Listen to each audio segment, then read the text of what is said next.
നിങ്ങൾ നബിദിനാഘോഷം നല്ല വിദഅത്താണ് എന്ന് പറയുന്നു.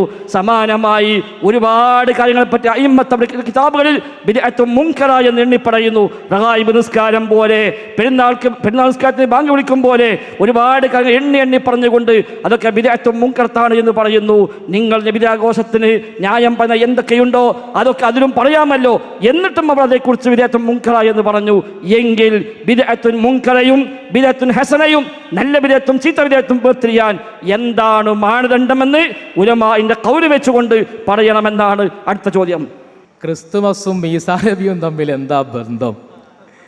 അതിപ്പോ ഇങ്ങനെ കൂടുകയാണ്. ക്രിസ്തുമസും ഈസാ നബിയും അത് തമ്മിൽ എന്താ ബന്ധം? ഒരു ബന്ധവുമില്ലാത്ത നിങ്ങൾ ഈസാ നബി അലൈഹി സ്വലാത്തു വസ്സലാമിന്റെ ജനനം ക്രിസ്തുമസിനാണ് എന്ന് നിങ്ങൾക്ക് വാദമുണ്ടോ? വിസ്ഡം മുജാഹിദിന് ഞങ്ങൾ അറിഞ്ഞിട്ടില്ല. പുതിയ വസീലത്തു ശിർക്കൊക്കെ പുതിയ വരികയല്ലേ, ഞങ്ങൾക്ക് അറിയില്ല. അങ്ങനെ ഉണ്ടെങ്കിലൊന്ന് പറഞ്ഞു തരി. ഞങ്ങൾ ഇവിടെ ഞങ്ങൾ നിങ്ങളെപ്പോലെ മുജ്തഹിദുകളല്ല. നിങ്ങൾ റബ്ബനസ്തംത ഓതിയിട്ട് വസീലത്തു ശിർക്ക് സ്ഥിരപ്പെടുത്തുന്ന പോലെ മുജ്തഹിദല്ല ഞങ്ങൾ ഇമാമുമാർ പറഞ്ഞതിനെയാണ് സ്വീകരിച്ചത്. അവിടെയാണ് നിങ്ങൾ ഈ ചോദ്യം ചോദിക്കുന്നതിന്റെ മുമ്പ് ഖുൽ ബിഫദ്ലില്ലാഹി വബിറഹ്മതിഹി എന്ന ആയത്തിന്റെ തഫ്സീറിൽ ഏതെങ്കിലും ഒരു മുഫസ്സിർ ഈസാ അലൈഹിസ്സലാത്തു വസ്സലാമിന്റെ പേര് പറഞ്ഞിട്ടുണ്ടെങ്കിലേ നിങ്ങളുടെ ഈ ചോദ്യം നിലനിൽക്കുന്നുള്ളൂ. ഇല്ലെങ്കിൽ ആ ചോദ്യം കൊണ്ടുപോയി വലിച്ചെറിഞ്ഞു കൊള്ളുക, അത്രേ അതിൽ പറയാനുള്ളൂ. നിങ്ങളുടെ ചോദ്യം നിങ്ങൾക്ക് ഒരിക്കലും ഉന്നയിക്കാൻ പറ്റുന്നില്ല. എന്തുകൊണ്ട്? ഞങ്ങൾ സ്വന്തം പറയുന്ന കാര്യങ്ങളല്ലല്ലോ. നിങ്ങളുടെ മൗലവി ഇ.കെ. മൗലവിയൊക്കെ പറഞ്ഞതുപോലെ ഒമാർ സല്ലാക്ക എന്ന ആയത്തോതി ഹാഫിദ് ഇബ്നു ഹജർ തങ്ങൾ പറഞ്ഞതനുസരിച്ച് ഖുൽ ബിഫദ്ലില്ലാഹിയുടെ വറഹ്മതിഹിന്റെ തഫ്സീറിലുള്ളത് കൊണ്ട് ഞങ്ങൾ കണ്ടെത്തിയതാണ്. അതല്ലാതെ നിങ്ങൾ 2012 ഭൂരിപക്ഷം നോക്കി തൗഹീദും ശിർക്കും തീരുമാനിക്കുന്ന പരിപാടി ഉണ്ടായില്ലേ, ഏതുപോലെ സ്വന്തം ജിത്തിഹാദ് നടത്തുന്ന പരിപാടി ഞങ്ങൾക്കില്ല. അതുകൊണ്ട് ഏതെങ്കിലും ഒരു മുഫസ്സിർ ഖുൽ ബിഫദ്ലില്ലാഹി വബിറഹ്മതിഹി എന്ന ആയത്തിന്റെ തഫ്സീറിൽ ഇതാ ഇന്ന മുഫസ്സിർ ഇതാ റഹ്മത്തിന്റെ ഈസാ നബിയാണെന്ന് പറഞ്ഞിട്ടുണ്ടല്ലോ, എന്നിട്ട് നിങ്ങൾ എന്തുകൊണ്ട് ആഘോഷിക്കുന്നില്ല എന്ന് ചോദിക്കുമ്പോഴേ ആ ചോദ്യം നിലനിൽക്കുകയുള്ളൂ. ചോദ്യം ചോദിക്കാൻ ഇപ്പൊ ഞങ്ങൾ പഠിപ്പിച്ചിരണം എന്ന് പറഞ്ഞാൽ അത് വല്ലാത്തൊരു ഗതികേട് തന്നെയാണ്. ആ ജാമിയത്തുൽ ഹിന്ദിൽ റഷീദിയെ ഒക്കെ ഒരു കിതാബായിട്ട് ഉൾപ്പെടുത്തുന്നത് നന്നായിരിക്കും. എന്നാൽ അടുത്ത സംവാദത്തിൽ നമുക്ക് ഈ പ്രശ്നം പരിഹരിക്കാൻ സാധ്യമാണ്. അപ്പൊ അതുകൊണ്ട് നിങ്ങൾ ഇവിടെ ആ ചോദ്യത്തിന് ഒട്ടും നിലപാടില്ല. ഇനി ഇതൊക്കെ പറയുമ്പോഴും നിങ്ങൾ ഈ വിരൽ ചൂണ്ടുമ്പോൾ ആലോചിക്കുക, ഇതാ കെ.എം. മൗലവിയുടെ നെഞ്ചത്തേക്കാണ് ആ ചോദ്യം. എന്തേ മൗലവി ക്രിസ്തുമസ് ആഘോഷിക്കാതിരുന്നത്? എന്തേ മൗലവി ഇ.കെ. മൗലവി ക്രിസ്തുമസ് ആഘോഷിക്കാതിരുന്നത് എന്നതാണ് അവിടുത്തെ ചോദ്യം.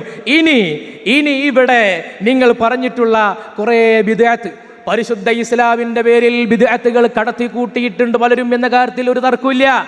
ബിദ്അത്തിനെ ശക്തിയുക്തം എതിർക്കുന്നവരാണ് ഞങ്ങൾ. നിങ്ങൾ ഓതലില്ലേ ഇബ്നുൽ വല്ലാഹിന്റെ കിതാബൊക്കെ ഇവിടുന്ന് പലയിടുന്ന് ഓതലുണ്ടല്ലോ, എവിടെ കിതാബൊക്കെ? അതിലൊക്കെ പറഞ്ഞിട്ടുള്ള ബിദ്അത്തുകൾ, ആ ബിദ്അത്തുകളെയൊക്കെ പരിശുദ്ധ ഇസ്ലാമിന്റെ നിലപാടുകൾക്ക് വിരുദ്ധമായ ബിദ്അത്തുകളെ നിരാകരിക്കുന്നവർ തന്നെയാണ് ഞങ്ങൾ. ഇമാമുമാർ പല ബിദ്അത്തുകളെ കുറിച്ച് മുൻകർ എന്ന് പറഞ്ഞിട്ടുണ്ട്, പാടില്ലെന്ന് പറഞ്ഞിട്ടുണ്ട്, ചെയ്യരുതെന്ന് പറഞ്ഞിട്ടുണ്ട്. ഞങ്ങൾ ചെയ്യുകയുമില്ല. പക്ഷെ ചോദ്യം എന്താണെന്നറിയോ? ഈ നിങ്ങൾ അവിടെ എണ്ണിപ്പറഞ്ഞ കാര്യങ്ങളുണ്ടല്ലോ, ആ കാര്യങ്ങളിൽ ഏതെങ്കിലും ഒരു കാര്യത്തിന് അത് ബിദ്അത്ത് മുൻകറത്താണ്. എന്തുകൊണ്ട്? ഇതാ ഈ കാരണം. ഏത് കാരണം? നിങ്ങളുടെ വാദം സ്വഹാബത്തിന് പതിവില്ല, താബിഈകൾക്ക് പരിചയമില്ല, സലഫു സാലിഹീകൾക്ക് പരിചയമില്ല, ദുരാചാരമാണ്.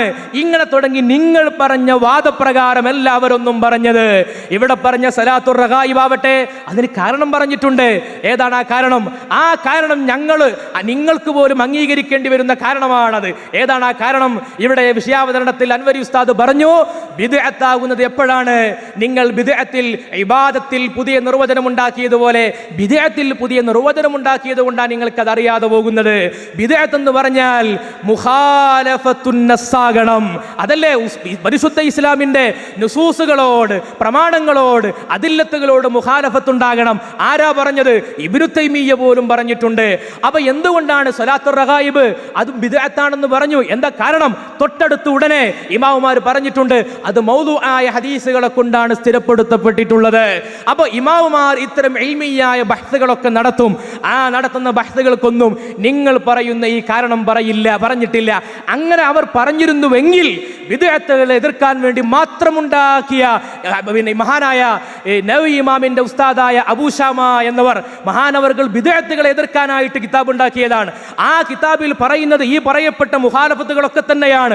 അവിടെയും പറഞ്ഞത് ഇതാ നബിദിനാഘോഷം അത് നല്ല കാര്യമാണ് എന്നാണ്. ബിദ്അത്തുകളെ എതിർക്കാൻ വേണ്ടിയിട്ട് എത്ര കിതാബുകൾ അഹ്ലുസുന്നയുടെ ഉമാമാരുണ്ടാക്കി.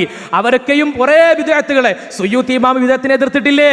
ഹാഫിദ് ഇബ്നു ഹജർ തങ്ങൾ ബിദ്അത്തിനെ എതിർത്തിട്ടില്ലേ? അവർ പറഞ്ഞ മാനദണ്ഡങ്ങൾ എന്തേ? അവർ നബിദിനാഘോഷം ബിദ്അത്താണെന്ന് പറയാതിരുന്നത് അത് ഉപയോഗിച്ച് അവർക്കറിയാം അവിടെയുള്ള മാനദണ്ഡങ്ങൾ മുഖാലഫത്തുൻ നുസൂസാണ്, ആധികാരിക പ്രമാണങ്ങളോട് എതിരാവലാണ്. എന്നാൽ നബിദിനാഘോഷത്തിന്റെ കാര്യത്തിൽ അതില്ല എന്ന് ഉറച്ച ബോധ്യമുള്ളത് കൊണ്ടാണ് ഹാഫിദ് ഇബ്നു ഹജർ തങ്ങൾ അതിനെ എതിർക്കാതിരുന്നത്, സുയൂത്തി ഇമാം എതിർക്കാതിരുന്നത്. അതല്ലാതെ അവർക്ക് ബിദ്അഇകളാണ്, ബിദ്അത്തുകാർക്ക് ദാസ്യവേല ചെയ്യുന്നതാണ് നിങ്ങൾക്ക് വാദമുണ്ടോ? നിങ്ങളുടെ KM മൗലവിക്ക് പോലും തിരിഞ്ഞിട്ടുണ്ട്, പക്ഷെ നിങ്ങൾക്ക് തിരിഞ്ഞിട്ടില്ല. ദൗർഭാഗ്യകരം. അപ്പൊ ഏതായിരുന്നാലും ഒരു കാര്യം വ്യക്തമാണ്, ഇതിന് ഹദ്ദ് പറയാൻ കഴിയില്ല. നമ്മൾ പറഞ്ഞെന്താണ്? ബിദ്അത്തും മുൻകറയും ബിദ്അത്തുൽ ഹസനയും വേർതിരിക്കാനുള്ള മാനദണ്ഡം എന്തിനാണ്? അതെന്താ മൂപ്പര് പറഞ്ഞത്? അത് മുൻഗാമികൾ ചെയ്യാത്തതുകൊണ്ട് ആ ബിദ്അത്ത് എന്ന് ആരും പറഞ്ഞിട്ടില്ല. ആര് പറഞ്ഞു? എത്ര കിതാബുകളിൽ ഈ വിഷയം പരാമർശിക്കുമ്പോഴൊക്കെ ഒരു പറഞ്ഞെന്താ? സലഫുകൾക്ക് പരിചയമില്ല എന്നാ. ഒരു ഉദാഹരണം കണ്ടോളൂ. ഇബ്നു ജമാഅ റഹ്മത്തുള്ളാഹി പറയുന്നു, ബിദ്അത്ത് എണ്ണിപ്പോഴാണ് ഖബറിൽ പോയി കുമ്പിടൽ, അതേപോലെ അവിടെ പോയി ചുംബിക്കൽ തുടങ്ങിയ പലതും പറഞ്ഞിട്ട് അദ്ദേഹം പറയാണ് ഇതൊക്കെ ബിദ്അത്താണെന്ന് മാത്രമല്ല, ഖബറിന്റെ ആ മണ്ണ്, ആ ഭൂമി അത് ചുംബിക്കുക അതിനേക്കാളും മോശമായതാണ്.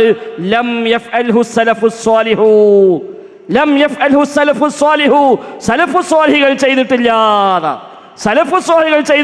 എത്ര വിഷയങ്ങളിൽ ഈ നബിദിനം ബിദ്അത്തുൽ ഹസന പറഞ്ഞവർ പോലും പറഞ്ഞു അത് മുൻഗാമികൾ ചെയ്തിട്ടില്ല. ആരാ പറയാത്തത്? ഇത് എല്ലാവരും പറഞ്ഞിട്ടുണ്ട്.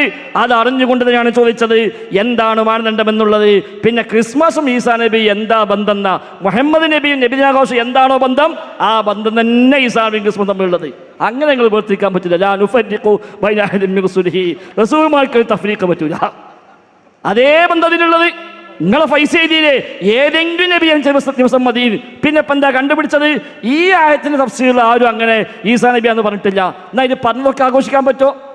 ഈ ആയത്തിന്റെ തഫ്സീറിൽ അലി ഇബ്നു അബീ ത്വാലിബാണ് എന്നുണ്ടല്ലോ. ഇമാം സുയൂത്തി തന്നെ കൊടുത്ത തഫ്സീർ നോക്കൂ. അലി ഇബ്നു അബീ ത്വാലിബാണ് ഇന്നലെ കൊല്ലത്ത് എറണാകുളത്ത് ഷിയാക്കൾ ആഘോഷിച്ചു. അലി റളിയല്ലാഹു ജന്മദിനാഘോഷങ്ങൾ പോയി നമുക്ക് അറിയാം സ്വകാര്യത്തിലെങ്കിലും. ഈ തഫ്സീറിലുള്ളതാണ് ഒക്കെ. ഈ തഫ്സീറിൽ പറഞ്ഞതാണ്.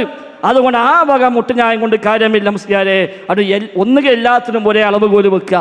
അത് അവനാണ് ഒപ്പിച്ചിങ്ങനെ അങ്ങോട്ടും ഇങ്ങോട്ടും മുറിച്ചും മാറ്റിക്കൊണ്ട് അത് അള്ളാന്റെ ദീനാണ്, നമ്മുടെ ഇഷ്ടത്തിന് പറ്റുകയില്ല.